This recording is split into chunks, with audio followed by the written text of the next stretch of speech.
चलो आगे बढ़ते हैं।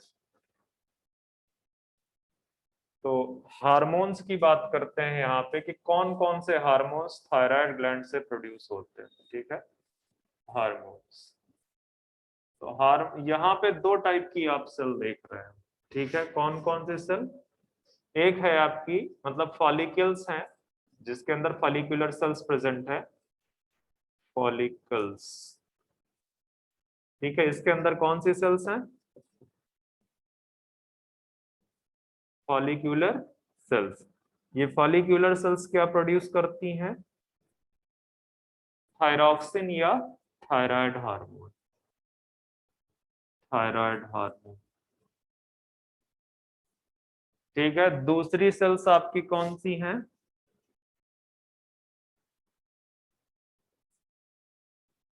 ग्रुप ऑफ सेल्स है पैराफॉलिकुलर सेल्स।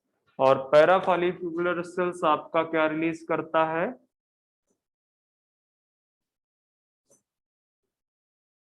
इसको चाहे थायरोकैल्सिटोनिन लिख दो जैसे आपकी एनसीईआरटी में लिखा है, या आप इसको कैल्सिटोनिन भी बोल सकते हैं। ठीक है, कैल्सिटोनिन भी बोल सकते हैं। अब पहला पढ़ते हैं, थायरॉक्सिन या थायराइड हार्मोन।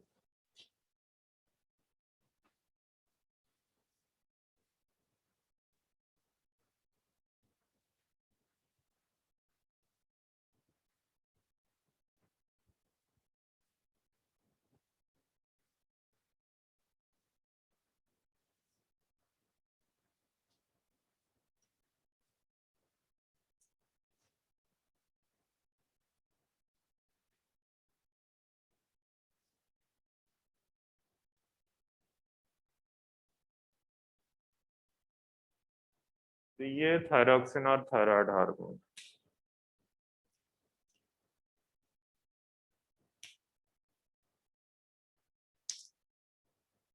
दो फॉर्म में यह हार्मोन है।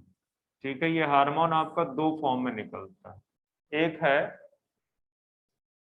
टेट्रा आयोडो थायरोनिन, दूसरा है ट्राई आयोडो थायरोनिन। इसको T4 बोलते हैं, इसको T3 बोलते हैं। ठीक है, अब देखो इसमें आयोडो लिखा हुआ है, तो basically iodine is essential for normal rate of synthesis of these hormones. Normal rate of synthesis of, ये ध्यान रखना ये पॉइंट। ठीक है, these hormones। ठीक है, नॉर्मल रेट, अगर आयोडीन की डिफिशियंसी हो जाए तो कौन सा हार्मोन कम हो जाएगा? सिंथेसिस किसकी कम हो जाएगी? थायरॉक्सिन और थायराइड हार्मोन। ठीक है, क्योंकि आयोडीन इनके लिए क्या है? एसेंशियल है। ठीक है, एसेंशियल है इनके लिए। ठीक है,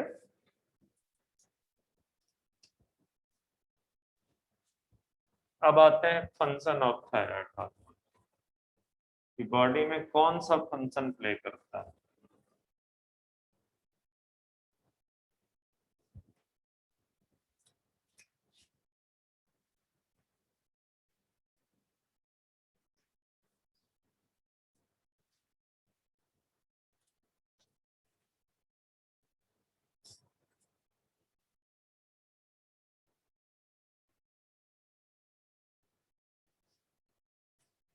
फंक्शन बेसिकली तीन लेवल पे देखो, तीन फंक्शन है इसका। एक तो सबसे इंपॉर्टेंट फंक्शन है कि ये रेगुलेट करता है बेसिक मेटाबॉलिक रेट को, जिसको आप बोलते हो बीएमआर, मेटाबॉलिक रेट। तो अगर कभी क्वेश्चन आता है कि बीएमआर को कौन रेगुलेट कर रहा है, तो वो आपका थायराइड हार्मोन है। दूसरा, regulation of metabolism, regulation of metabolism, metabolism को रेगुलेट करता है। ठीक है, और तीसरा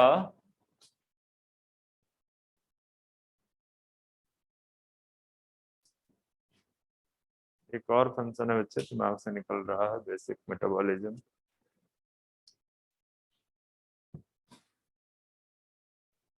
हाँ, बॉडी ग्रोथ को, कितना इंपॉर्टेंट फंक्शन, बॉडी ग्रोथ। आपको याद होगा कि मैंने पिछले पिट्यूटरी ग्लैंड में ग्रोथ हार्मोन पढ़ाया था, तो वो मेन प्राइमरी ग्रोथ हार्मोन है, ठीक है। जो आपका ग्रोथ हार्मोन है वो प्राइमरी ग्रोथ हार्मोन है। जो थायरॉक्सिन या थायराइड हार्मोन है, ये आपका वीक ग्रोथ हार्मोन है। मतलब इसका जो बॉडी में मेन रोल नहीं है ग्रोथ में, ठीक है, वीक ग्रोथ हार्मोन है। तो इस बेसिक मेटाबॉलिज्म रेट का मतलब होता है कि जो एक मेटाबॉलिक, एक सबसे बेसिक रेट है मेटाबॉलिज्म की, वो मेंटेन रहे, ठीक है। मतलब जितना बॉडी के काम करने के लिए एसेंशियल है उसको मेंटेन करके रखे, तो उसका रेगुलेशन आपके थायराइड हार्मोन के पास है, ठीक है। मेटाबॉलिज्म में रेगुलेशन की बात करें तो आपको पता है कि ये मेटाबॉलिज्म में हम 3 लेवल पे देखते हैं। किसके लेवल पे? एक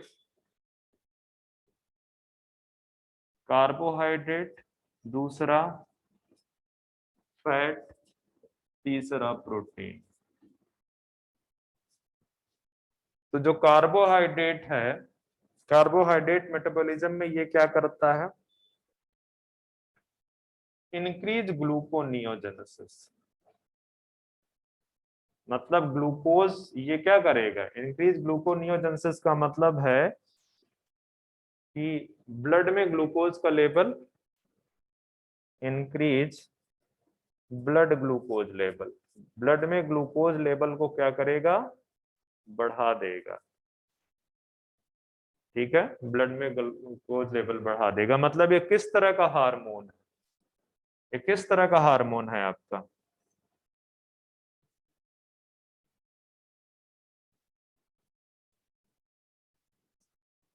हाइपरग्लाइसीमिक हार्मोन है यार। ब्लड में ग्लूकोज लेवल बढ़ाने का मतलब है कि हार्मोन किस कैटेगरी में आएगा? Hyperglycaemic condition.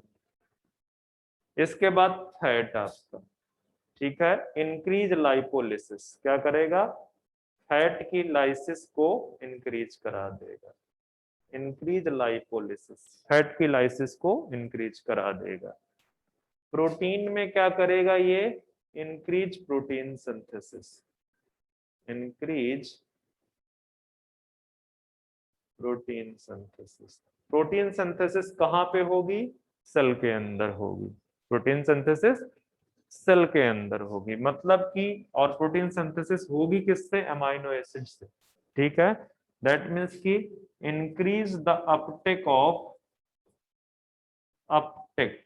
Of amino acid. Amino acid का अपटेक जो है सेल में इंक्रीज करवा देगा। तो ये तो बात हो गई आपकी क्या, किस चीज की? रेगुलेशन ऑफ मेटाबॉलिज्म की। अब आते हैं बॉडी ग्रोथ। तो ये बेसिकली बॉडी ग्रोथ के साथ साथ मेंटल डेवलपमेंट के लिए एसेंशियल है, ठीक है। बॉडी ग्रोथ में लिख दो, body growth essential for development of या mental development, mental development. Mental development के लिए ये क्या है? जरूरी, ठीक है। मेंटल डेवलपमेंट के लिए जरूरी बॉडी ग्रोथ, ठीक है।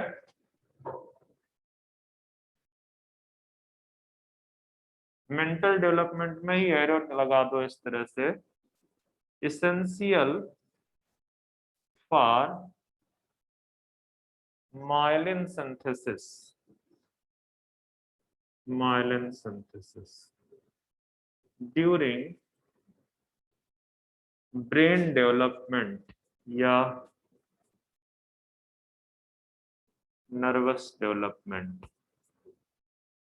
बात समझ में आ गई? मतलब न्यूरॉन्स के डेवलपमेंट, इस तरह से भी क्वेश्चन आ सकता है, ठीक है, कि न्यूरॉन्स के डेवलपमेंट के लिए कौन सा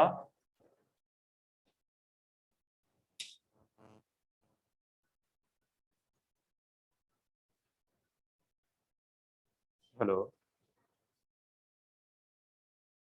हाँ आप कहाँ पे हो भैया? आप ना फर्स्ट फ्लोर पे आ जाओ, करियर पॉइंट लिखा हुआ है। अच्छा पर जस्ट एक मिनट रुको, मुझे एक मिनट देना बच्चे।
हाँ मैं कहाँ पे था कि डेवलपमेंट ऑफ न्यूरॉन्स या नर्वस सिस्टम का डेवलपमेंट बेसिकली करता क्या है देख लो, ये मैंने लिख दिया। किसमें हेल्प करता है? Myelin synthesis. ठीक है, तो ये भी हो सकता है ब्रेन डेवलपमेंट करके बोल दे, या डेवलपमेंट ऑफ न्यूरॉन बोल दे, नर्वस सिस्टम बोल दे, तो सबके लिए दिमाग में रखना। ठीक है,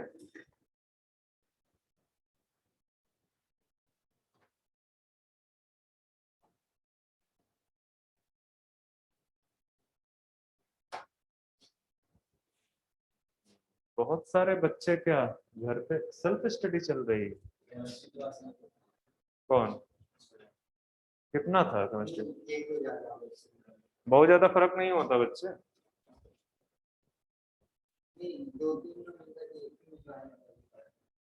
एक में ही ज्वाइन करते क्या? उनके पास स्मार्टफोन नहीं है? अच्छा अच्छा अच्छा।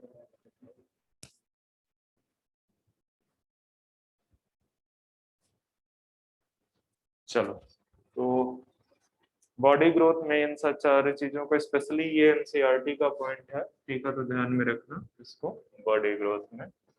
अभी अ, देखते हैं डिफिशियंसी। डिफिशियंसी या अफेक्ट, देख लो हेडिंग डालो बच्चे, affect. Affect of thyroid hormone. ठीक है, अब अफेक्ट किस तरह से, दो टर्म में अफेक्ट देखोगे। एक देखोगे आप डिफिशियंसी के रिस्पेक्ट में, और दूसरा जो है डिफिशियंसी को आप बोल सकते हो हाइपो सिक्रीशन, और इसको बोल सकते हो आप हाइपर सिक्रीशन। तो अगर हाइपोसिक्रीशन हो जाएगा तो उस कंडीशन को बोलते हैं हाइपोथायराइडिज्म। ठीक है, और ये वाला कंडीशन क्या कहलाएगा? हाइपरथायरॉयडिज्म।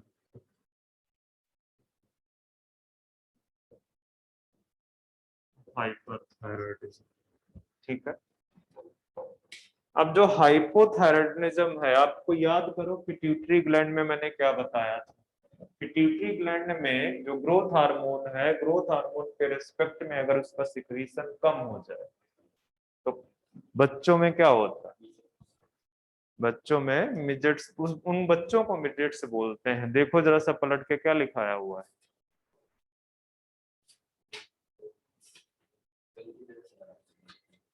लिखा ही नहीं है मुझे लग रहा।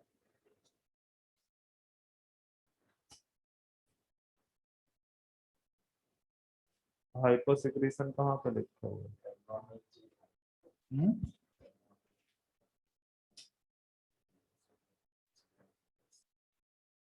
ये क्या लिखा है?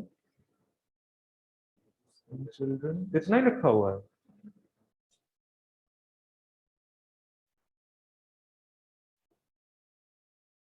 तो आए नहीं थे सीधे लिखे। और आगे बढ़ो।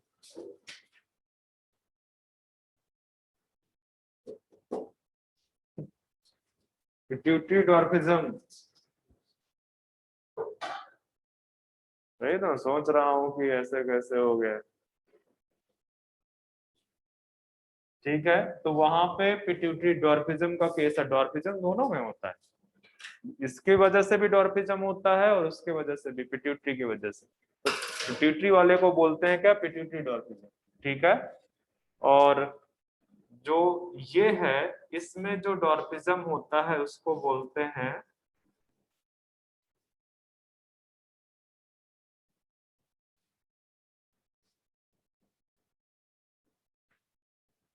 क्रेटिनिज्म, ठीक है, ध्यान में रखना, ठीक है। वो पिट्यूटरी डॉर्फिज्म है, ये आपका क्या है? क्रेटिनिज्म, ठीक है। हाइपोथायरॉयडिज्म के केस, एक चीज तो ये होती है, हाइपोथायरॉयडिज्म की वजह से और भी कुछ कुछ इफेक्ट होते हैं। नीचे लिखो। हाँ, में दर्द होने लगा। ऐसे तो नहीं होता है, आज पता नहीं क्या होने लगा है। मुझे लग रहा है ज्यादा देर के लिए नहीं तो हाफ एन आवर्स के लिए लगता है सिर्फ आते जाते समय। चलो डॉर्फिज्म में आ जाओ आप। तो यहाँ पे सिंपल गोइटर भी हो सकता है, किसकी वजह से? ये ध्यान में रखना, हाइपोसिक्रीशन की वजह से। एक चीज तो डॉर्फिज्म हाइपो जो थायराइडिज्म है, ठीक है, वो डॉर्फिज्म कॉज करता है, वो स्पेशली इस डॉर्फिज्म को क्या बोलते हैं? क्रेटिनिज्म। इस तरह से कर सकते हैं। एक ये हो गया। दूसरा है आपका ये सिंपल गोइटर हो सकता है, सिंपल गोइटर। या इसी तरह की कंडीशन आपकी और है, और मेक्सोडेमा, ठीक है, ये हो सकता है। तो सिंपल गोइटर भी तो क्यूरेबल है, ठीक है। सिंपल गोइटर में क्या होता है? उसको आयोडीन की कमी से होता है, आयोडीन दे दो तो फिर नॉर्मल सिचुएशन आ जाएगी, ठीक है। और यहाँ पे एक पॉइंट लिखना जरूरी है, वैसे मैं पहले भी लिखा चुका हूं कि ये जो हाइपोसिक्रीशन है, it may be due to, बताओ,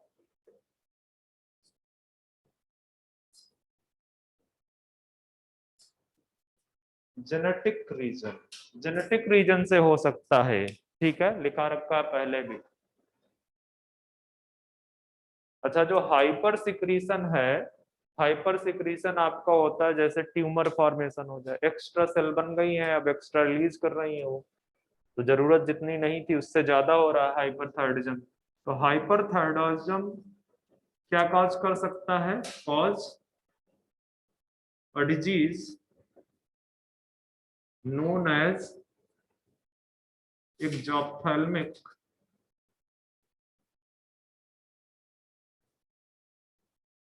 गोइटर। इसी को एक और नाम देते हैं, बड़ा इंपॉर्टेंट नाम है, बताओ। एक्जॉप्थेल्मिक गोइटर और ग्रेव डिजीज। ग्रेव डिजीज किसकी वजह से होगी? ध्यान रखना, हाइपर मतलब ज्यादा सिक्रीशन की वजह से, ठीक है। ज्यादा सिक्रीशन की वजह से। और कम सिक्रीशन की वजह से कौन कौन से हो सकते हैं? डॉर्फिज्म में क्रेटिनिज्म हो सकता है, सिंपल गोइटर हो सकते हैं, मिक्सोडिमा हो सकते हैं। एक और चीज लिख लो इधर की तरफ ही, कम सिक्रीशन में irregular menstrual cycle in women, irregular menstrual cycle in women. ठीक है, तो ये कुछ इंपॉर्टेंट पॉइंट्स थे जिसको मैंने लिखा दिया है, चेक करता हूं अगर कुछ और है।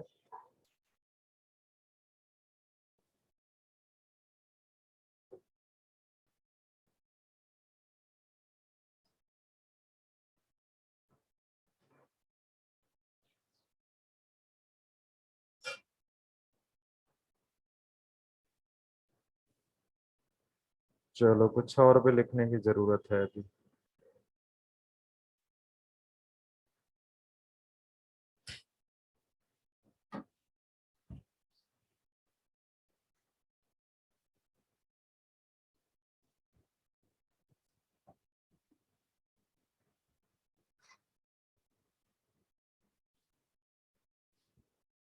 इसके हर एक पॉइंट मैंने एनसीईआरटी से ही लिख रखे हैं, तो ये मत सोचना कि मैंने कुछ एक्स्ट्रा पढ़ाया है। ये सब इम्पोर्टेंट है, लाइन बाय लाइन सब इम्पोर्टेंट है। तो लिख दो also regulate water electrolyte balance, balance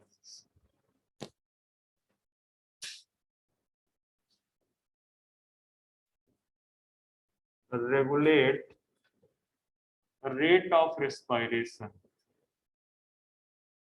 rate of respiration।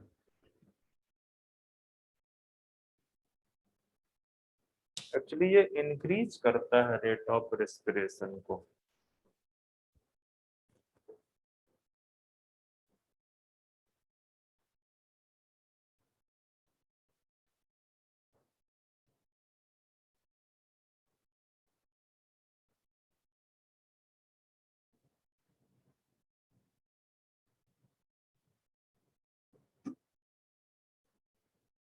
यहाँ पे आगे लिख दो इंक्रीज रेस्पिरेशन रेट। और एक और पॉइंट लिख दो increase heart beat, increase heart beat. एक बार क्वेश्चन पूछा गया है, इसको भी याद रखना, increase RBC production, RBC production को भी क्या करता है? इंक्रीज करता है।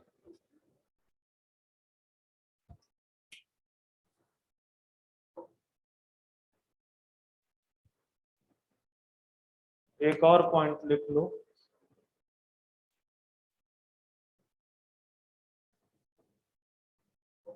वैसे तो ये रिलेटेड ही है, मैं अभी रिलेट कर देता हूँ। इंक्रीज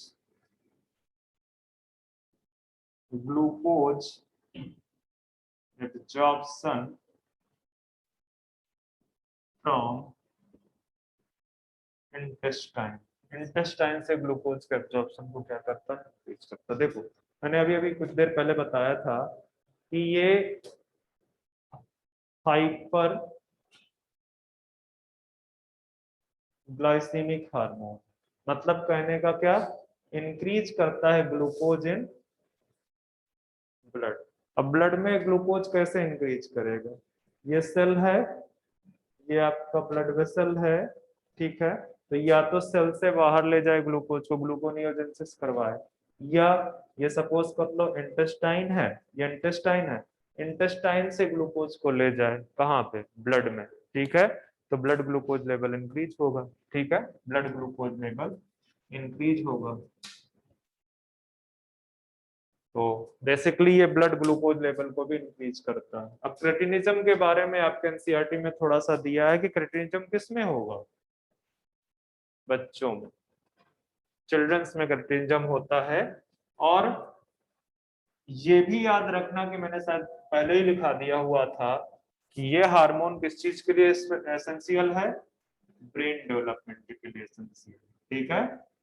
तो अगर इसकी डिफिशियंसी हुई, सपोज करो प्रेग्नेंट वुमेन को हुई, ठीक है, प्रेग्नेंट वुमेन को हुई थायराइड की या आयोडीन की डिफिशियंसी, तो जो उसके अंदर जो बेबी जो फीटस डेवलपमेंट हो रहा है वो क्या होगा, उसका डेवलपमेंट थोड़ा सा हिंडर होगा, मतलब रिटार्ड होगा डेवलपमेंट, तो उसका ब्रेन डेवलपमेंट भी रिटार्ड होगा, ठीक है। तो जो ये डॉर्फिज्म है, क्रेटिनिज्म है, बेसिकली यहाँ पे मेंटल डेवलपमेंट भी क्या होता है, बॉडी के डेवलपमेंट के साथ मेंटल डेवलपमेंट भी रिटार्ड होता है, ठीक है। जो पिट्यूटरी डॉर्फिज्म है वहां पे बहुत ज्यादा फर्क नहीं पड़ता, पर यहाँ जो थायराइड वाला डेवलपमेंट है उसमें क्या होगा, कि ब्रेन डेवलपमेंट भी रिटार्ड होगा।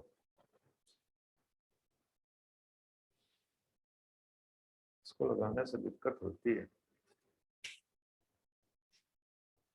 काम करने में स्पेशली। चलो, तो मुझे लग रहा है कि थायराइड का पार्ट खत्म कर दिया है। पैराथायराइड, जो पैराफॉलिकुलर सेल्स हैं उनके बारे में बात करते हैं। सर वो कैलोरीजेनिक हार्मोन किसको बोलते हैं? क्या? कैलोरीजेनिक हार्मोन।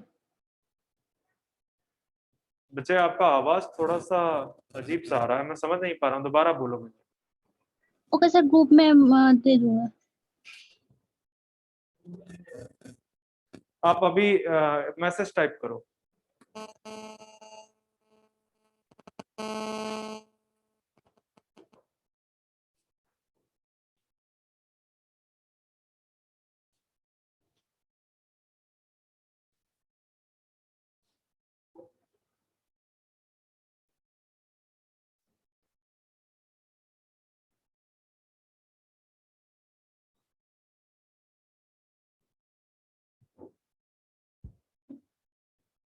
टाइप किया मैसेज आपने?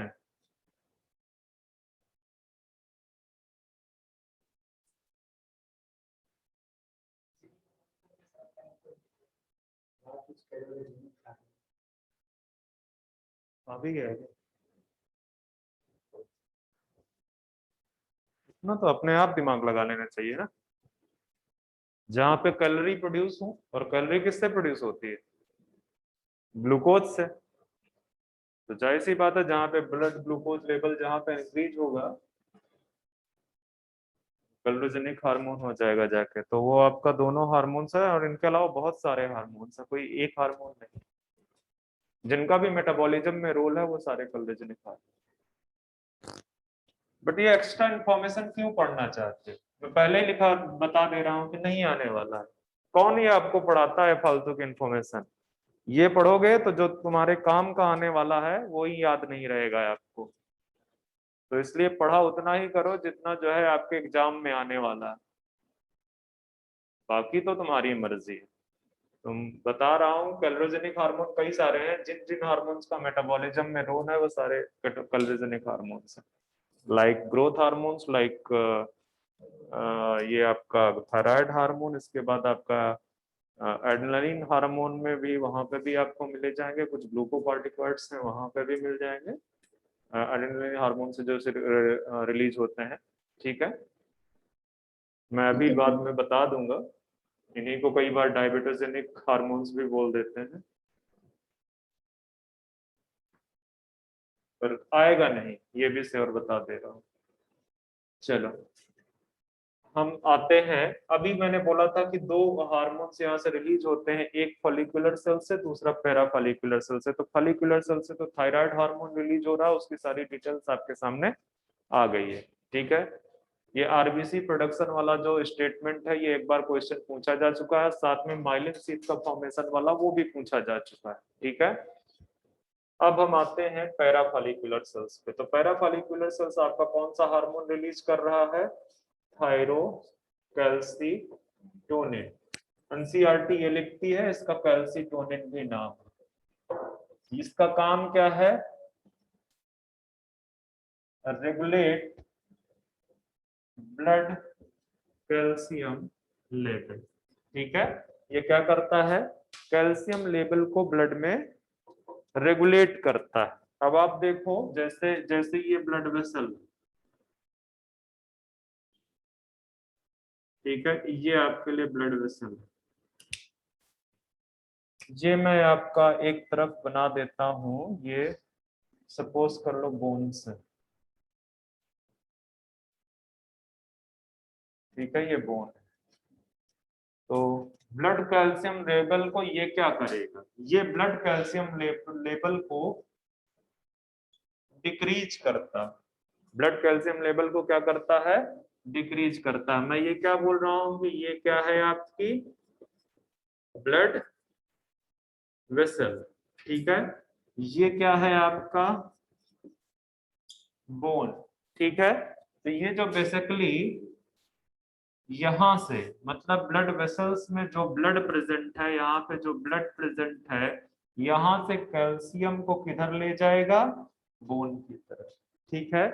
तो बेसिकली ब्लड में कैल्शियम लेवल को घटा देगा, ठीक है, ब्लड में कैल्शियम लेवल को घटा देगा। तो ध्यान में रखना, इसके एंटागोनिस्ट एक हार्मोन है जिसको बोलते हैं पैराथार्मोन। कहां से निकलता है, पैराथायराइड ग्लैंड से निकलता है। तो ये जो है ये काम, ये जो ये वाला काम है, ये बेसिकली आपके कैल्सिटोनिन का काम।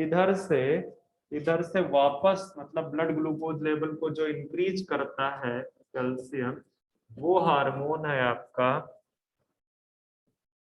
पैराथार्मोन।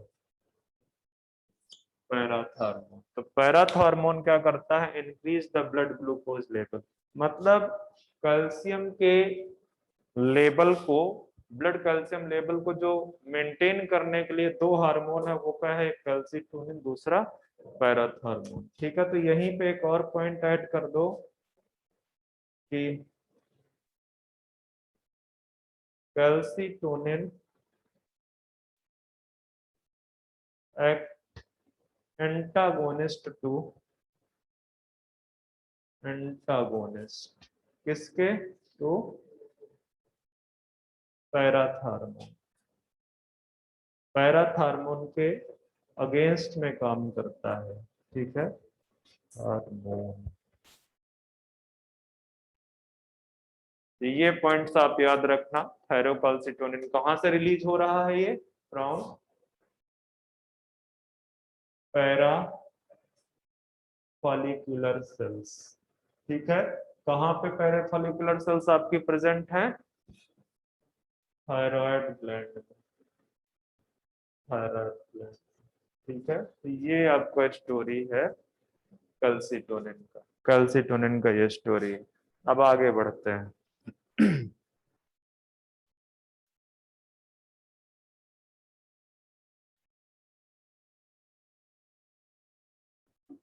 थायराइड के बाद आएंगे पैराथायराइड ग्लैंड, पैराथायराइड ग्लैंड ये प्रेजेंट है डोर्सल टू थायराइड ग्लैंड, ठीक है। जो थायराइड ग्लैंड है उसी में, थायराइड ग्लैंड आपने इस तरह से बनाया था,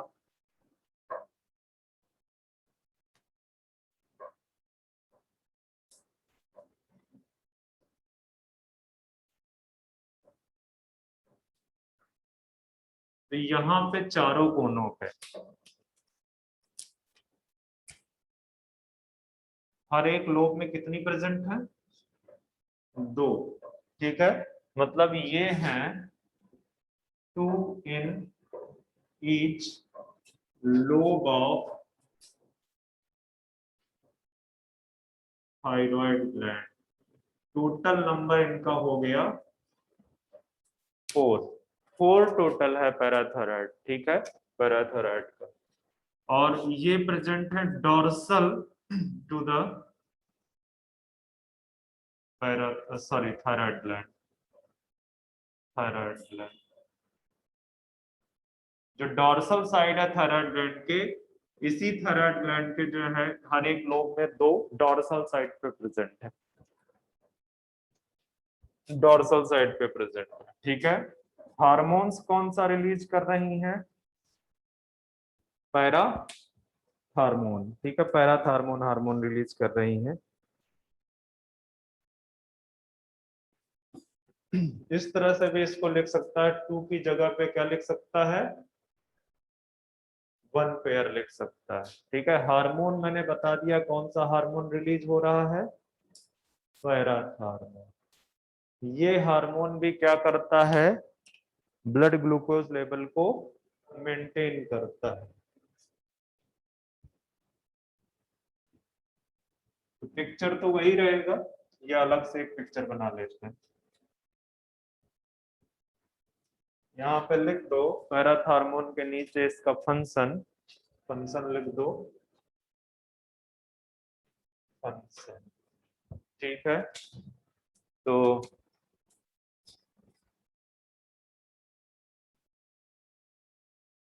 इंक्रीज ब्लड कैल्शियम लेवल, मतलब ये किस तरह का हार्मोन है बच्चे, हाइपर कैल्सीमिक हार्मोन। और जो आपका कैल्सिटोनिन है वो कैसा है, हाइपोकैल्सीमिक हार्मोन। ठीक है, तो ये ब्लड कैल्शियम लेवल को इंक्रीज करेगा। ठीक है, लिख दो एक और पॉइंट, पैराथार्मोन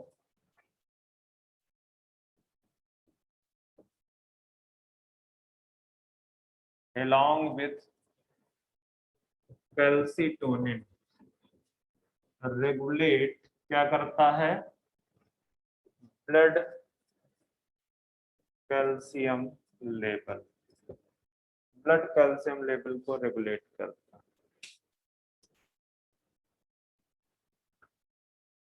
टाइम कितना बोल से,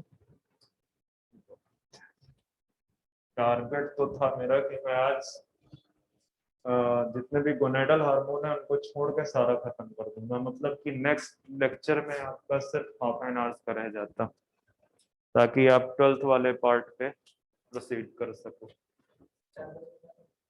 नहीं, 4 बजे वाले क्लास में तो बच्चे वो पढ़ाऊंगा, प्लांट, वो भी तो खत्म करना ही ना, प्लांट खत्म हो जाए तो एक तरफ से जेनेटिक्स चलेगा, एक तरफ से आपका ह्यूमन रिप्रोडक्शन चलेगा, और 15 to 20 डेज में ये पार्ट खत्म। तो आगे आ जाओ, मैं क्या बता रहा था कि ये आपका ब्लड वेसल है, इधर आप बना दो एक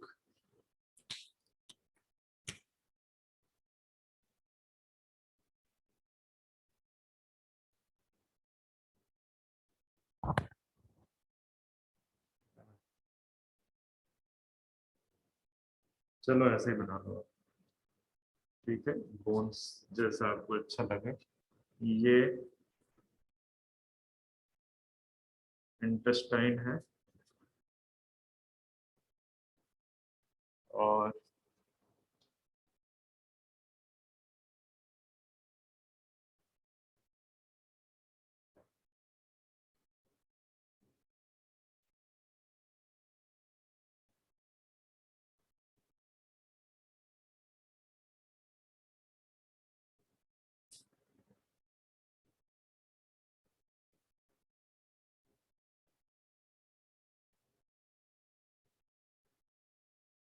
ये आपका क्या है, ठीक है। तो यहाँ से हर जगह से कैल्शियम आयन जाएगा, यहाँ से भी कैल्शियम आयन, ये आपका यहाँ से भी कैल्शियम आयन एब्जॉर्ब करेगा। ठीक है, ये कौन सा पार्ट है, डीसीटी। ठीक है, ये डीसीटी पार्ट है। तो ये बेसिकली जो पैराथार्मोन है, ये सब में एक्शन किसका होगा, पैराथार्मोन का।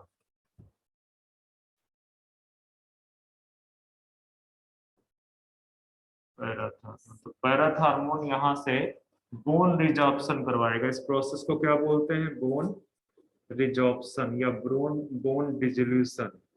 मतलब कि जो बोन का कैल्शियम है वो कहाँ पे ले जाएगा, ब्लड में ले जाएगा। ये इंटेस्टाइन है, इंटेस्टाइन से भी जो कैल्शियम है वो कहाँ पे ले जाएगा, ब्लड में। और जो ये डीसीटी है, यहाँ से भी, ये नेफ्रॉन है, यहाँ से भी बेसिकली कैल्शियम को कहाँ पे ले जाएगा, ब्लड में। तो इस तरह से पैराथार्मोन क्या करता है, इंक्रीज करता है blood calcium level, blood calcium level increase करता है। अब एक डिजीज है जिसको बोलते हैं ओस्टियोपोरोसिस, ओस्टियोपोरोसिस। अगर इंक्रीज पीटीएच हो जाए, इसको पैराथार्मोन को लिख दो, शॉर्ट में बोलते हैं पीटीएच। पैराथार्मोन को शॉर्ट में क्या बोलते हैं, पीटीएच। तो अगर इंक्रीज पीटीएच हो जाए एंड साथ में एक और चीज डिक्रीज एस्ट्रोजन, ठीक है, ये दो कंडीशन हो जाए तो क्या करेगा, कैल्शियम जो है, या इस तरह से बोल सकते हैं बोन रीजॉर्प्शन करेगा, रिजॉर्प्शन मतलब बोन से क्या ले जाएगा, कैल्शियम को ले जाएगा, ठीक है। और अगर ये लगातार सिचुएशन बनी रही तो क्या हो जाएगा, ओस्टियोपोरोसिस। ओस्टियोपोरोसिस क्या है कि बोन का कमजोर होना, बोन से कैल्शियम का लॉस होना क्या कहलाता है, ओस्टियोपोरोसिस। तो फीमेल्स में ज्यादा प्रॉब्लम आती है, ठीक है। जैसे ही एक 45 एज होती है फीमेल की, तो चूंकि प्रेगनेंसी मतलब वो जो है मीनोपॉज होता है, और मीनोपॉज के दौरान अब इस्ट्रोजन वहां पे थोड़ा सा सिक्रेशन क्या हो जाता है, कम होता है। तो इस्ट्रोजन का सिक्रेशन डिक्रीज हुआ, ये थोड़ा सा राइज कर गया, तो जो बोन्स है फीमेल्स की वो क्या हो जाती हैं, वीक हो जाती है। तो ये आपका हो गया पैराथार्मोन।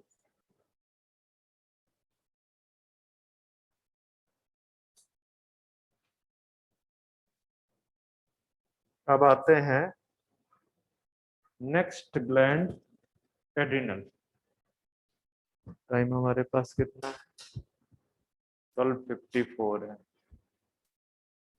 एड्रिनल तो खत्म कर ही लेंगे शायद, वैसे एड्रिनल बहुत बड़ा है, देखते हैं कितना पार्ट खत्म होता है।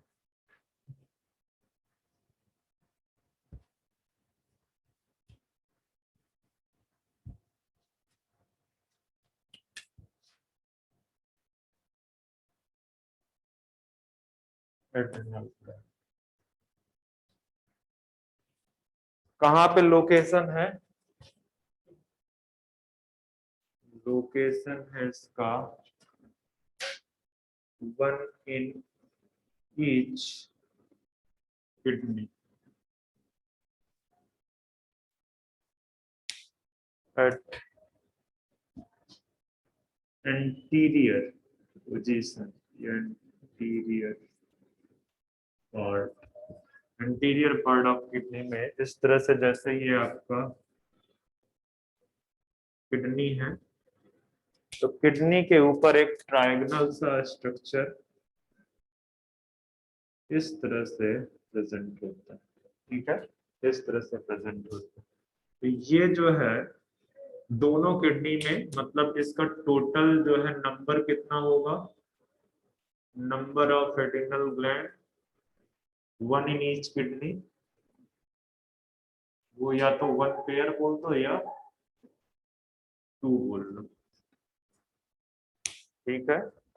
किडनी के ऊपर जो है आपको ये एड्रिनल ग्लैंड दिखाई गई, इसका शेप कैसा है, ये है एड्रिनल ग्लैंड, और इसका शेप है कैसा, ट्रायंगुलर, ठीक है, या ट्रायंगल शेप।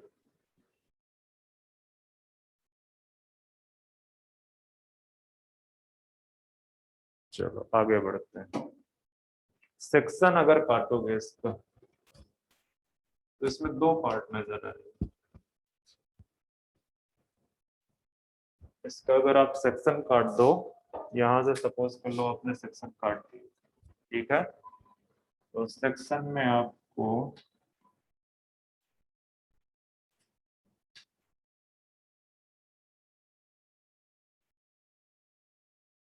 दो पार्ट नजर आएंगे। एक मेजर जो पार्ट है बड़ा वाला, इसको बोलते हैं adrenal cortex, adrenal cortex, outer adrenal cortex, ठीक है। और जो अंदर की तरफ है इसको बोलते हैं इनर, इनर जो पार्ट है या सेंट्रल जो पार्ट है बेसिकली उसको एड्रिनल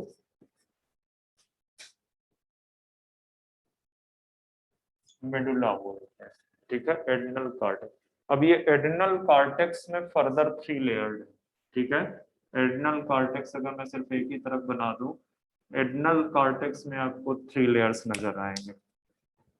एड्रिनल कॉर्टेक्स में आपको 3 लेयर्स नजर आएंगे। एक ये वाली लेयर, दूसरी आपकी ये लेयर, तीसरी आपकी ये लेयर, ठीक है। 3 लेयर्ड नजर आएंगे एड्रिनल कॉर्टेक्स में। तो जो सबसे बाहर की तरफ है उसको बोलते हैं एड्रिनल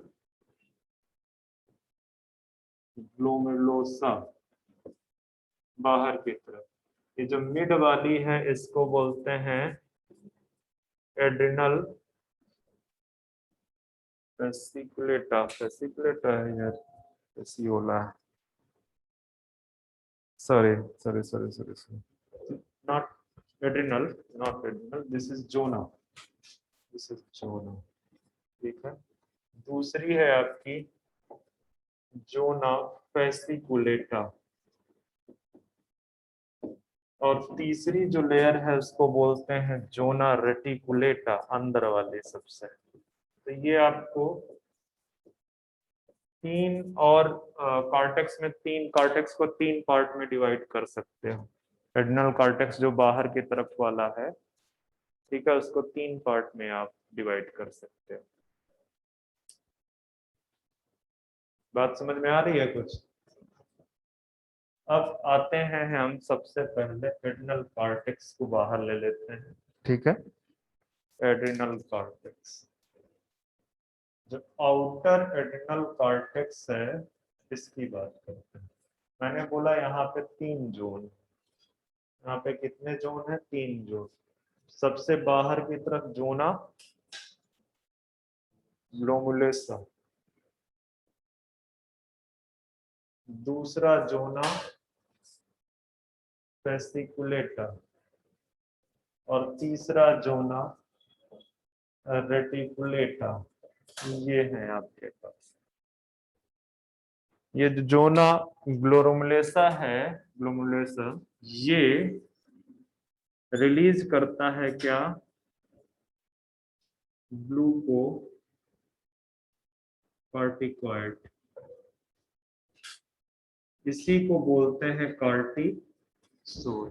और तुम्हें बता दूं आजकल कोरोना में अगर थोड़ा बहुत इंटरेस्ट होगा तो एक वो दिया जा रहा है, क्या, स्टेरॉइड, जिसको बोलते हैं डेक्सामेथासोन, ठीक है, वो इसी कैटेगरी का है।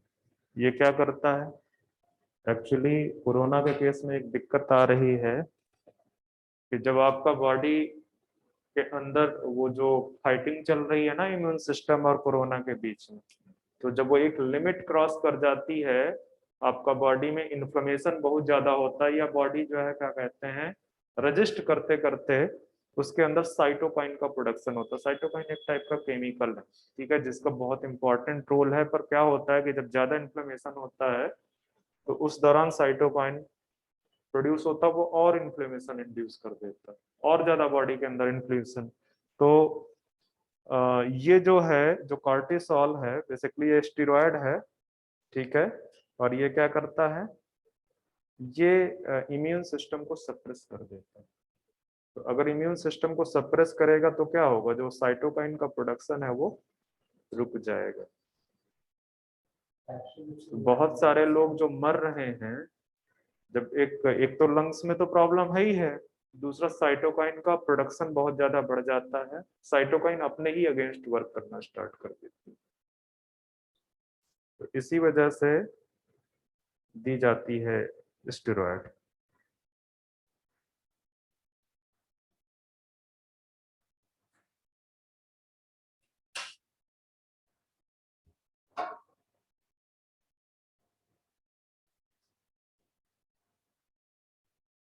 तो ग्लूकोकॉर्टिकॉइड्स एंड कॉर्टिसोल, ठीक है। यहाँ एड्रिनल कॉर्टेक्स से जितने भी हार्मोन्स निकलते हैं ये सारे के सारे कौन से हार्मोन, स्टेरॉयडल हार्मोन्स, ध्यान रखना। जबकि ये जो एड्रिनल मेडुला है ना, ये वाला, यहाँ से जो हार्मोन्स निकलते हैं वो स्टेरॉयडल नहीं है, ठीक है। इससे निकलने वाला हार्मोन स्टेरॉयडल नहीं है। निकल कौन सा हार्मोन से स्टेरॉयडल है, जो कॉर्टिकल रीजन, ठीक है। इसी वजह से जो यहाँ पे जो सेल्स हैं एड्रिनल कॉर्टेक्स में, जो सेल्स हैं इनको कॉर्टिकोट्रोपिक सेल्स बोलते हैं। कॉर्टिको या एड्रिनो कॉर्टिकोट्रोपिक, पूरा लिख दो, एड्रिनो कॉर्टिकोट्रोपिक सेल। इन्हीं के ऊपर एक्शन होता है एसीटीएच का, ठीक है। कहाँ से निकलता है एसीटीएच, पिट्यूटरी ग्लैंड से। तो ये जो कॉर्टिकॉइड्स हैं, जो एड्रिनोकॉर्टिकोट्रोपिक सेल्स हैं, ये रिलीज करती हैं स्टेरॉइड्स। और यहाँ से जो हार्मोन्स निकलते हैं एड्रिनल कॉर्टेक्स से, जो स्टेरॉयडल हार्मोन निकलते हैं, इनको क्या बोलते हैं, कॉर्टिकॉइड्स। तो चूंकि जोना ग्लोमेरुलसा से निकल रहा है जो हार्मोन्स, उसको क्या बोलते हैं, ग्लूकोकॉर्टिकॉइड्स, ठीक है, क्योंकि इसका एक्शन कहाँ पे है, ग्लूकोज पे, ठीक है। तो ग्लूकोकॉर्टिकॉइड्स आर कॉर्टिसोल। जो जोना फेसिकुलेटा है, इससे जो हार्मोन्स निकल रहा है उसका क्या नाम है, मिनरलोकॉर्टिकॉइड्स, ठीक है, मिनरलोकॉर्टिकॉइड्स, ठीक है। और यहाँ से रिलीज होते हैं कुछ सेक्स हार्मोन। कौन कौन से सेक्स हार्मोन्स, एक तो आपका टेस्टोस्टेरोन, एस्ट्रोजन, प्रोजेस्टेरोन। तो ये मत सोचना कि जो एस्ट्रोजन एंड प्रोजेस्टेरोन है वो सिर्फ फीमेल में ही निकलता है या टेस्टोस्टेरोन सिर्फ मेल में ही निकलता है, ठीक है। ये सेक्स हार्मोन्स जोना रेटिकुलेटा, जो कि एड्रिनल ग्लैंड है, मतलब हमारे अंदर भी एस्ट्रोजन एंड प्रोजेस्टेरोन का सिक्रीशन होता है। कहाँ से, जोना रेटिकुलेटा ऑफ एड्रिनल ग्लैंड से, ठीक है। तो ये आपको समझ में आया कि जो डिफरेंट जोन है वहां से डिफरेंट जो है ग्लूकोकॉर्टिकॉइड्स, मिनरलोकॉर्टिकॉइड्स एंड ये हार्मोन्स रिलीज हो रहे हैं। आते हैं जरा सा वापस से ग्लूकोकॉर्टिकॉइड के पास में।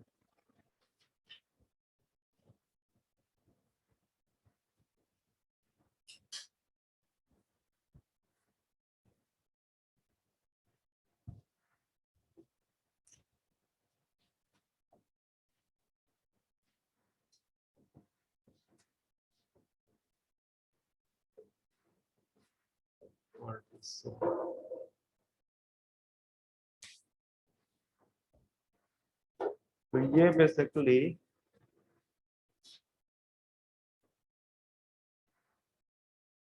कैसे लिखो, रेगुलेशन ऑफ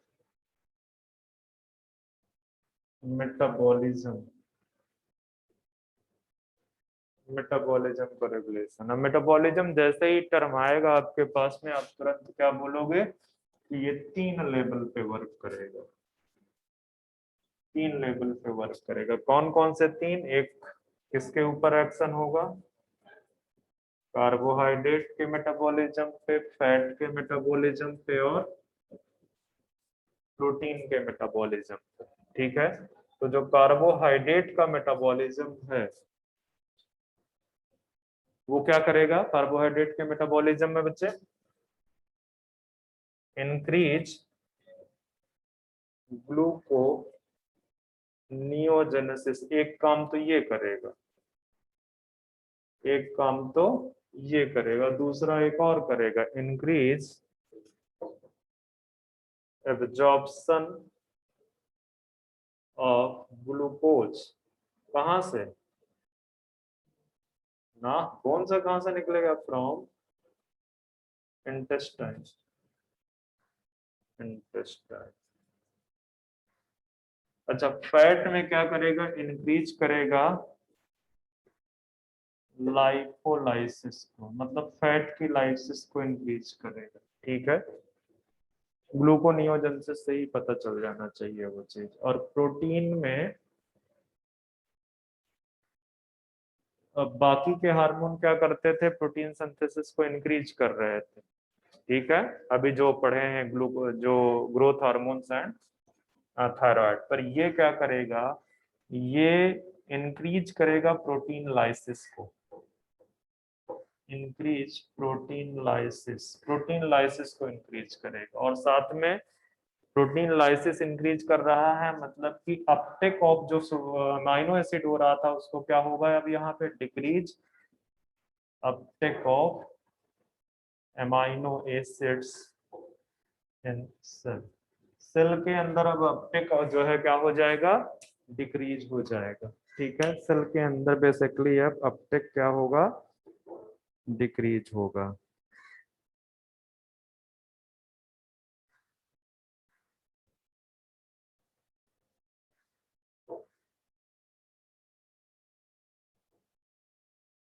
मुझे गड़बड़ लग रहा है, मुझे जस्ट एक मिनट रुकना।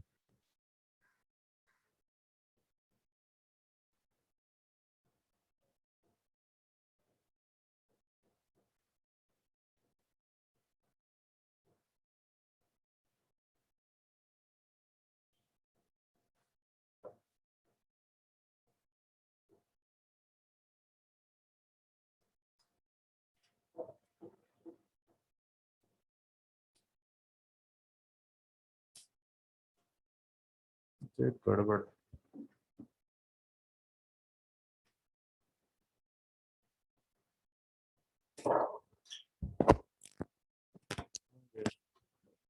तुम्हारे पैर के पास, तुम्हारे पैर के पास।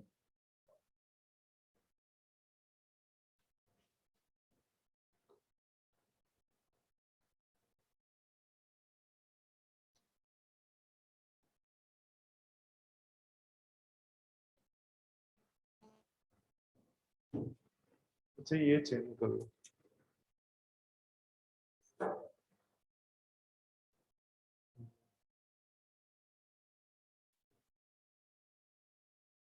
स्टेप ये इससे, ये जो ग्लोमुलसा है, जो आउटर मोस्ट है, ये आउटर मोस्ट। ठीक है, ये मिनरलोकॉर्टिकॉइड्स रिलीज करता है। और ये जो मिड वाला है, मिड पार्ट, जोना फेसिकुलेटा, ये आपका ग्लूकोकॉर्टिकॉइड्स रिलीज करता है।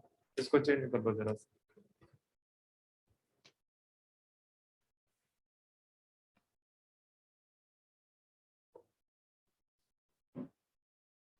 बाकी ठीक। अच्छा एक और चीज लिख लो, रेगुलेशन ऑफ मेटाबॉलिज्म आपने लिख लिया है। एक दूसरा पॉइंट लिख दो, मेरे पास यहाँ पे स्पेस है तो मैं यहाँ लिख रहा हूँ। ठीक है, suppress immune system. Immune system को क्या करता है, सप्रेस करता है। बॉडी के अंदर जो आपका इम्यून सिस्टम है उसको कॉर्टिसोल क्या करता है, सप्रेस करता है। ठीक है, और एक चीज लिख दो, involve in and involve in anti inflammatory response. Anti inflammatory response, ये बहुत इंपॉर्टेंट पॉइंट है और आज की डेट पे तो और ही ज्यादा इंपॉर्टेंट हो गया है। ठीक है, कि जो आपका कार्टिकॉइड या कार्टिसोल्स है, ग्लूकोकार्टिकॉइड, ये इम्यून सिस्टम को सप्रेस करता है और एंटी इंफ्लेमेटरी रिस्पॉन्स में पार्टिसिपेट करता है। ठीक है, एक और पॉइंट लिख लो, एक और पॉइंट आप लिख लो, ये भी क्या करेगा, इंक्रीज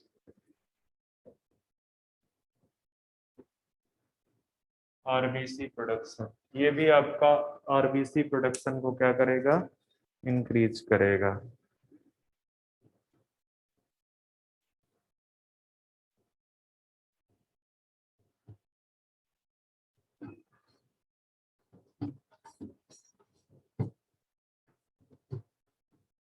एक पॉइंट और लिख दो, बस बंद कर देते हैं।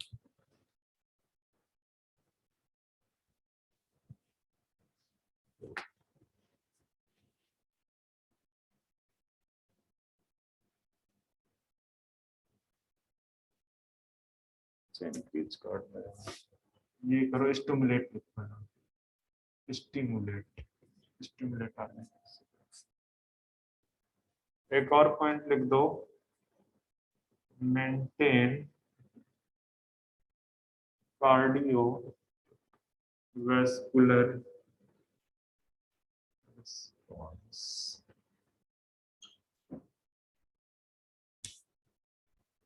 एंड किडनी फंक्शन एंड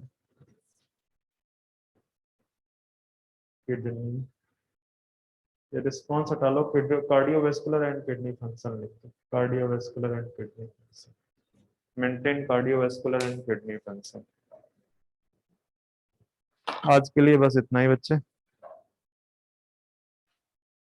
तो ये आपका खत्म हो गया है, ये वाला ग्लूकोकॉर्टिकॉइड्स, मिनरलोकॉर्टिकॉइड्स एक दो लाइन का है, और जो जोना रेटिकुलेटा है इसमें भी एक दो पॉइंट लिखने हैं।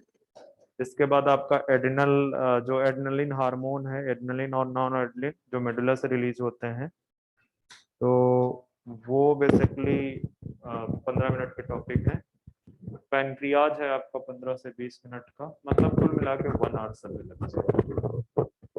अगले लेक्चर में हम उसको स्टार्ट करेंगे, और शायद कुछ पार्ट रह जाएगा प्लांट का आज, या प्लांट का तो अभी इतना जल्दी नहीं होगा, प्लांट में करीब 2-2.5 घंटे लगने वाले हैं।